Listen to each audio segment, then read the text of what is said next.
Hello everyone, welcome back to my channel.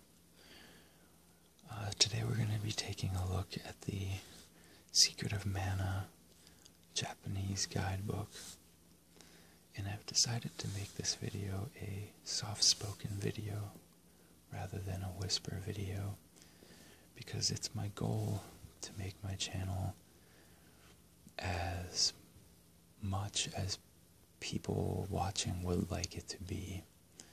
And what I mean by that is, because I'm just starting, I haven't decided if I want to keep the channel a whisper channel, a soft-spoken channel, or do a little bit of both.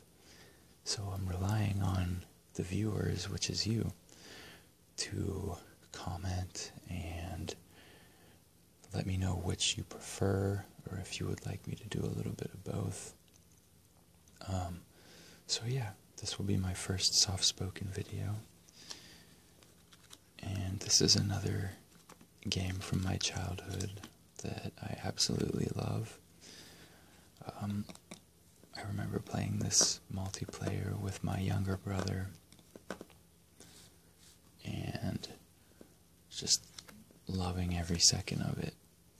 I was a Legend of Zelda: Link to the Past fan, and a Final Fantasy fan, and this game basically bridges the gap between those two, and I loved it. So we're going to take a look at the guidebook today, and as with most of these Japanese guidebooks, there is a fold-out map in the beginning, which is pretty nice there, and on the other side a complete list of all of the weapons and all of the magic, both for the female character and the sprite character, which is great information to have. And then we move on to the first section, which has some awesome pictures of what I believe is the Sword of Mana, although there are two of them with different hilts, so I'm not really sure about that. And then we jump right into the beginning of the walkthrough, learn a little bit about the male character, maps of each of the areas, and a rabbite. When I was younger, I always wanted a rabbite plush, but every time I looked online, they were always very expensive, and it was in the days before ordering online was as easy as it is today. So then we have some control information about the ring menu system, battle positioning, AI behavior, weapon use and distance, special attacks, and then right back into the walkthrough we get to the first town. And this is the thing that I love about this guidebook. All of the boss encounters have these cool full-page spreads where you get a blown-up sprite of the boss, some pictures of his different attacks, and then you get this little cartoon drawing of an example of how to fight the boss with, you know, some text in there that I can't read again. But I love the artwork. It's great, and you can get a basic idea of what they're conveying through the pictures, which I also love. We move on to the next areas, the water temple.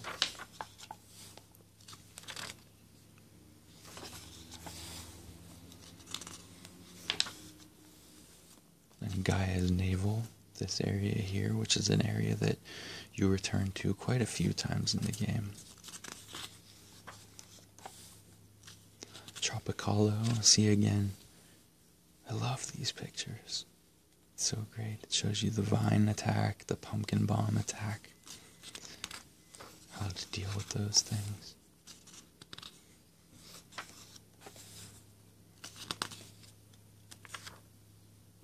There's the Haunted Woods, I believe, and Spiky Tiger. one of the great enemies who rolls into just basically a ball with spikes on it. Oh, and then there's Neko, the cat merchant, who I believe is the prototype for Nicolo from Legend of Mana, a game that is very divisive, but I actually really liked. The world in Legend of Mana is unlike any other world in video games. It's just amazing. So we have the tadpole dragon there, then Undine, I believe, the fire giant, there's Gnome,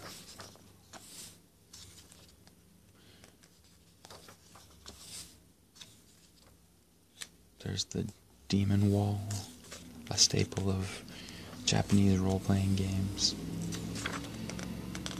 There's the golem, and then the two-headed dragon, which I can't remember his name.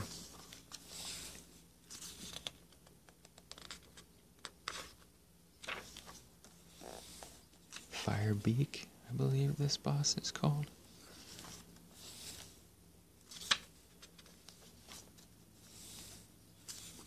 Then there's the serpent, the desert, and the ship that moves through the desert.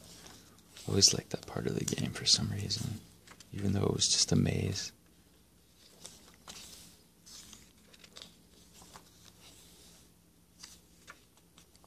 The snow level has some of the most peaceful music I've ever heard, and the same goes for the sequel to this game, the Japanese-only Seiken Densetsu 3. I'm always a sucker for the music in snow levels, though I think it scratches a certain itch for relaxation, maybe. I'm not sure. Sort of melancholy and desolate sounding.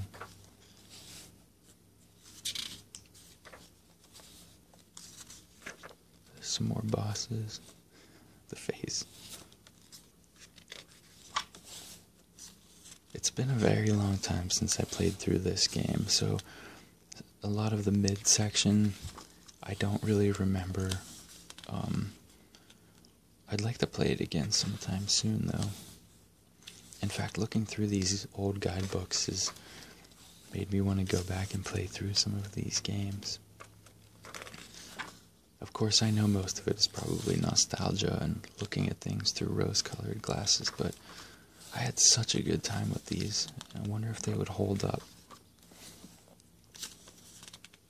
Final Fantasy VI I have played through again. I just played through the PC version on Steam.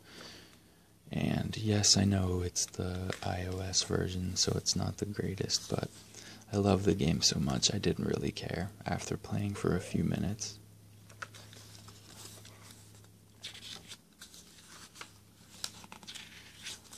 Some of the later bosses. That's really the big draw with this guide. It's just the boss pages. You know, the maps are great. It's great that it's in full color. The information is valuable. But for me, I mostly got this because the art is fantastic. And especially the boss pages. And there's something about the bosses in the Mana games that I really like. I think they're creatively designed.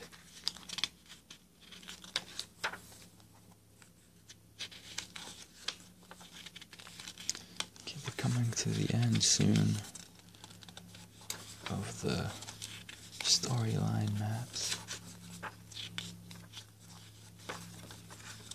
So we get to the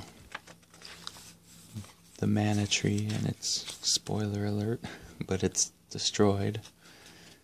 And then, once again, as I mentioned in the Final Fantasy guidebook video, there's a section that is sealed. Now, the person that owned this before me has already opened it. So, this section is pretty brief. It just shows you the bosses through to the last Mana Fortress, and then maps And then you get to the bosses of the Mana Fortress, and the final boss, which is the Mana Beast. And then that's about it. So, yeah, a great game, a very nice guidebook, great art, and I hope you enjoyed taking a look at it with me. So, I will see you in the next one.